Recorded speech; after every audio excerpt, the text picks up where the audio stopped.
আজকে জুমার নামাজ আদায় করার পর তারপর হঠাৎ তরমুজ খেতে মন চাইলো, চলে আসলাম তরমুজ দোকানে, ফল দোকানে। তো এসে দেখতেছি আপনার তরমুজ কেটে বিক্রি করতেছে। তো আমরা হচ্ছে বাঙালি, আমাদের কি আর কেটে খাওয়া তরমুজ খেয়ে পোষে? তার জন্য পুরো একটা তরমুজই কিনে নিয়ে আসলাম কম দামে পেয়ে।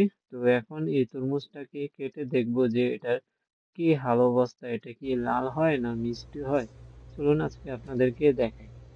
এখন আমি তরমুজটাকে কেটে নেব।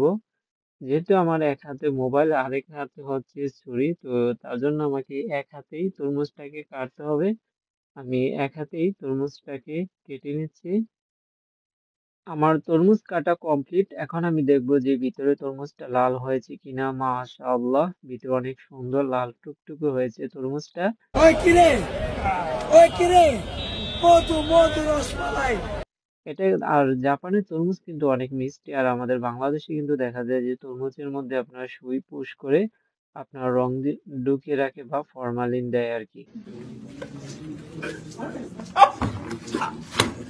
এগুলা কিন্তু একবারে ফরমালিন মুক্ত। আর আমি আমার তরমুজটাকে র্যাপ পেপার দিয়ে র্যাপ করে নিব। র্যাপ করে নিলে অনেকদিন আপনার ফ্রিজে ভালো থাকবে।